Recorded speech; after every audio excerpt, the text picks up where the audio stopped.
Bonjour Didier Pleu, vous êtes psychologue du développement, vous dirigez l'Institut français de thérapie cognitive. Vous venez de publier ce livre, L'autorité éducative, une urgence. L'urgence, pourquoi c'est si urgent d'après vous, Didier Pleu? Urgence, parce que alors vous allez me trouver peut-être un petit peu pessimiste, mais en consultation, je vois des parents de plus en plus démunis, voire maltraités, épuisés. Épuisés par leurs enfants? Oui, parce que l'hypothèse que j'avais faite que les enfants peuvent devenir tyranniques, malheureusement, elle se valide. Et puis aussi inquiets, parce qu'on voit aussi des tas de passages à l'acte, de plus en plus, agressions contre des profs ou des passages à l'acte gratuits de violence. Et donc j'ai bien l'impression que mon affaire de est-ce qu'on a régulé le pulsionnel de l'enfant en amont? Je crois qu'il faut retenir cette hypothèse. Et je me dis, il y a urgence. Il y a urgence. Vous avez, ce qui est très intéressant, 40 ans de pratique professionnelle. Vous avez été, dans les années 70, éducateur dans des foyers de jeunes délinquants.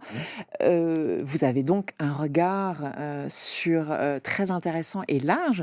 Dernièrement, récemment, des actes de violence de mineurs commis par des adolescents ont été commis. Est-ce que vous diriez que les adolescents d'aujourd'hui sont plus violents que ceux que vous avez connus dans les années 70? Plus violent, je pense pas, mais il y en a plus, parce que je pense qu'on a souvent vécu, même quand je faisais des études de psychologie, comme vous l'avez dit, en m'occupant de délinquants récidivistes, des durs à cuire, on parlait souvent de carence affective. Il y avait deux hypothèses, mal aimé ou alors carence sociétale, maltraité par la société. Et ce qu'on m'a appris, moi, c'était la carence éducative. C'est-à-dire, même s'il y a de l'amour, même s'il y a de l'empathie, il faut une autorité éducative qui enseigne, qui frustre, qui transmet, qui est parfois conflictuelle, qui est parfois sanctionnante, mais pas que de l'empathie. Et je crois que là, on a basculé. Pas que de l'amour, c'est ça? Parce qu'on peut aimer beaucoup, mais mal aimer, c'est ça que ça veut dire? Oui, mal aimer, c'est-à-dire ce que j'appelle l'empathie affective. Si effectivement, quand votre adolescent n'a pas envie de faire un devoir d'allemand, si on est en train de pleurer avec lui sur « Ah bah dis donc, Goethe, c'est pas facile », là c'est de l'empathie affective. On se met trop dans ses souliers et on va vite critiquer le livre et l'enseignant.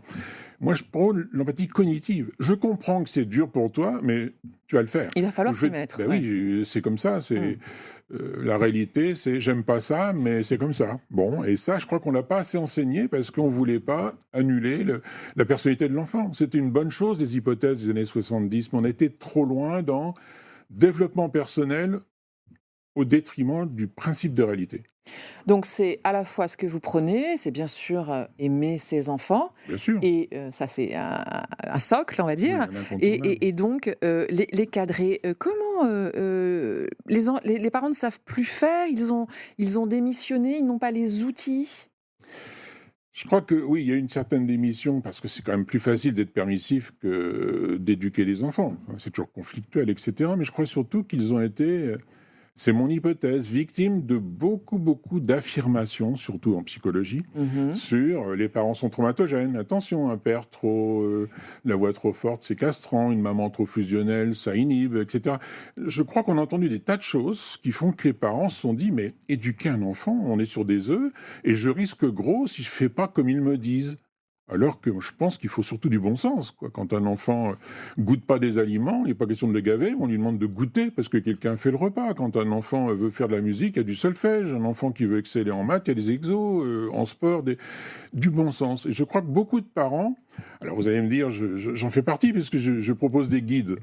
Effectivement, moi c'est des guides, voilà, autorité, vous verrez, je vous aide. Mais je crois qu'il faut quand même, quand on guide les parents, dire « Attention, si ça ne marche pas avec votre enfant, rayez mon hypothèse ».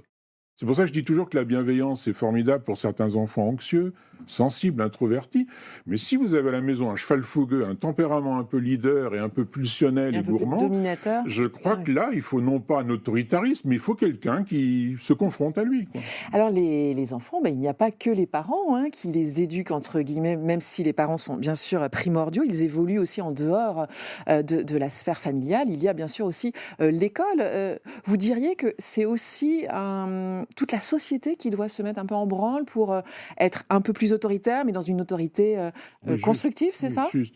Oui, parce que quand vous parlez de l'école, là aussi, j'ai un petit peu peur. Bon, les choses peut-être vont être prises en main, mais on a vu aussi là un souci d'égalité. Vous savez, là, moi je suis très fanatique de la philosophe Hannah Arendt qui disait, attendez, si l'éducation, ça doit être l'égalité ou le développement personnel, c'est pas ça. L'éducation, c'est apprendre le réel aux enfants. Donc, et elle disait toujours, si c'est pas l'adulte qui le fait à l'école ou en famille, ce sera qui? Elle appelait ça la tyrannie des autres. C'est-à-dire, les enfants adolescents, c'est ce qu'on voit en ce moment, ils sont sous l'autorité des autres. C'est-à-dire, on ne va pas contester un groupe de jeunes qui pensent quelque chose, alors que c'est plus facile de contester à la maison. Vous voyez ce que je veux dire? On a déplacé l'autorité, et ça me paraît très dangereux. Qu'est-ce que vous pensez de la technologie qu'on pratique tous, de Google, de ChatGPT? Est-ce que ces outils, où finalement chaque enfant peut poser sa question, avoir une réponse, elles tuent finalement la transmission, l'expérience des aînés, des parents, des maîtres, dans un sens large? Il y a cette concurrence aussi. Oui, mais le problème, si c'est un chat GPT qui est tout fait, qui est un kit, on va dans le même sens, toujours pareil, je vais apprendre quelque chose sans me frustrer, sans me fatiguer. Et puis moi, je veux surtout de la communication, de la médiation. L'adulte transmet, l'adulte instruit, l'adulte propose un modèle, quitte à ce que l'enfant, l'adolescent le conteste plus tard, mais il est présent. Les nouvelles technologies, malheureusement, vont dans le sens de ce que je crains le plus, c'est l'immédiateté. C'est-à-dire, j'ai envie d'avoir un truc, je l'ai tout de suite, j'ai une notion tout de suite, j'ai une réponse tout de suite. C'est l'inverse de la tolérance aux frustrations. Je crois que la pathologie actuelle, la plus prégnante, c'est tout de suite. Pas de tolérance aux frustrations. Qu'est-ce que ça apporte? Parce que ce mot est négatif, de frustration, on est d'accord. Oui, je suis d'accord. Qu'est-ce que frustrer un enfant, qu'est-ce que ça apporte de positif? Frustrer, c'est pas un joli mot, mais bien sûr, c'est déplaire. Déplaire, ça veut dire tu ne peux pas marcher à l'envie. Tu ne peux pas répondre à ton striatum, le creuset du plaisir dans notre cerveau. C'est pas possible. L'homme est un animal moral, mais le côté moral s'apprend. Sinon, le pulsionnel, c'est je fais ce que je veux quand je veux. Donc, effectivement, c'est ce que j'appelle toujours l'autorité en amont. C'est pas castrer l'enfant, c'est pas l'annuler, c'est lui dire tu peux pas marcher à l'envie. Les autres existent, la réalité existe. Et je crois qu'on a été trop forts, nous, dans, souvenez-vous, sous les pavés la plage, youplala, développons-nous. Il y avait un bon côté de lutter contre l'autoritarisme, mais on a été trop loin. Oui, parce que faut pas se méprendre, dans votre livre, vous n'êtes pas pour le retour d'un autoritarisme pater-familial, vous êtes pour une autorité ferme et juste. Oui, parce qu'on en a souffert, nous, des blouses grises et des pater familias, pas de communication. Des coups mais sur les doigts, il y a quelque chose au milieu, moi je crois, entre le respect inconditionnel de l'enfant et effectivement certaines choses du passé. Je crois qu'on peut faire Vous avez vu, je cite beaucoup Émile Durkheim, on pourrait me dire, c'est très réac. Non, c'est pas réac, c'est d'actualité. Je crois que mettez un peu de Durkheim avec une sauce bienveillante 2024, on aura une autorité juste. On aura une autorité juste. On entendait tout à l'heure Gabriel Attal, les internats éducatifs proposés par Attal, le Premier ministre pendant les vacances scolaires. Qu'est-ce que ça vous inspire, vous, l'ancien éducateur, le psychologue spécialiste C'est bien qu'il y ait des réponses quand il dit quand on casse quelque chose, on le répare, mais c'est l'autorité en aval. Moi, je suis en train de dire pourquoi il casse, quoi. Pourquoi des gens, quand c'était soi-disant les manifestations pour défendre Naël, quand on les a questionnés, ils ont tous répondu c'est pour le fun, c'est pour avoir des Nike, enfin on casse, on pille, quoi. Donc c'est ça, c'est en amont. En amont. Mais bien sûr qu'il faut des internats, des foyers d'action éducative comme il y avait chez nous, alors que la réponse en ce moment c'est psychiatrie, incarcération ou milieu ouvert.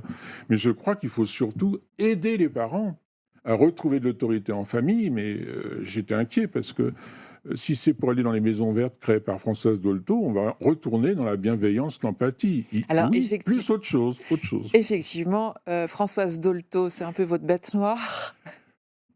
La psychanalyse, c'est un peu votre bête noire? Non, c'est la psychanalysation de l'éducation qui était ma bête noire. Parce que quand on dit aux parents que tout a un sens, que l'inconscient domine, je crois que les parents écoutez la phrase de Freud, quoi que vous fassiez, vous le ferez mal. Non. Vous pouvez faire des choses bonnes, les parents, si vous restez dans du bon sens. C'est ça que je reproche à tout ce qui est analytique, interprétatif, c'est qu'on quitte le bon sens. Quand on est séduit par une théorie, on quitte le bon sens. Et l'éducation, c'est surtout du bon sens. Du bon sens. Comment les parents qui nous écoutent pourraient commencer déjà quel est le conseil primordial Le premier, ce serait faut arrêter avec cette histoire que l'enfant ou l'ado peut choisir. Il y a une histoire de liberté totale du choix. Le choix, c'est la pire des choses. Le choix d'un enfant ou d'un préadolescent, il est forcément pulsionnel. Il est forcément parce que j'en ai envie. Non, il n'y a pas de choix. C'est l'adulte qui propose quelque chose, qui va dire à l'enfant, regarde, il y a des possibilités, mais c'est l'adulte qui est là. laisser choisir, il choisira toujours le sucré au lieu du légume, il choisira toujours de pas faire la sieste quand il veut jouer, non. On leur demande trop leur avis, c'est ça en fait dans la vie quotidienne, il faut arrêter avec ces phrases, mon chéri, est-ce que tu veux manger ci, oui. Est-ce que tu veux bien faire la sieste, etc. On leur demande trop de Voilà, alors trop de choix. Bien sûr que de temps en temps on écoute si l'enfant a envie d'accord. C'est une question de proportion. Sa singularité, mais c'est vrai que j'entends tout le temps, mais vous savez, il aime pas trop ça manger, et puis il faut quand même aller au zoo le dimanche parce qu'il adore ça, il n'est pas question qu'il fasse une activité que l'adulte a proposée. On laisse choisir, mais est-ce qu'on choisit devant le principe de réalité ? Non, le principe de réalité, c'est qu'il y a des adversités, il y a des choses difficiles. Donc je crois qu'il faut armer nos enfants. La vie n'est pas non plus... une partie de plaisir. La vallée des larmes, comme disait ma grand-mère. Non, enseigner ça, c'est stupide, mais faire croire qu'on peut faire ce qu'on veut quand on veut, non. Donc, la réalité, c'est pas facile. Il y a du plaisir, mais est-ce qu'on peut faire un mix des deux ? Moi, c'est tout ce que je propose. Est-ce que ça apporte de la sérénité aux enfants, justement, d'avoir des parents un peu cadrants, sans être autoritaristes ? Oui, moi, tous les enfants que j'ai vus, je dirais heureux, comme par hasard, sont des parents très présents. Et comme par hasard, de quelle façon ils sont présents, ces parents ? Mes parents, dans tout ce que je propose, dans ce petit guide, c'est-à-dire, mais allez-y, montrez vos goûts, imposez des choses, n'ayez pas peur de transmettre, etc. Et ces enfants-là, quand je les questionnais, pourtant ils ne consultaient pas, mais les enfants que je connaissais ailleurs, ils me disaient vivement qu'on soit adulte. Voilà ce que c'était qu'un enfant heureux. C'est-à-dire un enfant qui avait compris, il y a des tas de choses que je ne peux pas faire, mais ce qui est sympa, je vais faire des choses plus tard, de façon plus autonome. Quand je serai grand. Quand je serai grand. Quand je serai grand. Les autres, j'ai tout de suite comme les adultes. Ça veut dire chacun a sa place, en fait, c'est ça ? Oui, une hiérarchie dans la famille, vous avez tout à fait raison. Est-ce qu'on peut accepter une hiérarchie ? Ça a été dénigré pendant des années. Pas de verticalité pleut dans les familles. Comment voulez-vous élever si vous n'êtes pas la verticale ?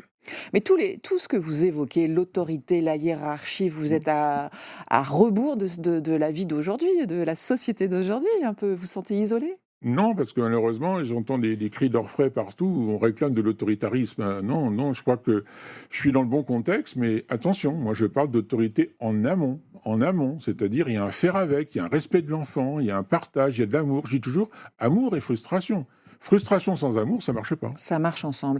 Vous écrivez même que les carences éducatives peuvent engendrer des monstres. Vous citez même Primo Levi, qui, emprisonné à Auschwitz, a écrit, sauf exception, les nazis n'étaient pas des monstres, ils avaient notre visage, ils avaient été mal éduqués. Vous faites ce lien, finalement ?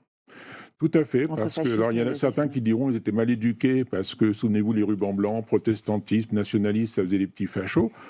Mais Primo Levi avait bien vu aussi l'aspect éducatif de gens qui étaient laissés libres à eux-mêmes, dans leur pulsion. C'est-à-dire, je fais ce que je veux quand je veux, ça peut se traduire très loin dans la tyrannie.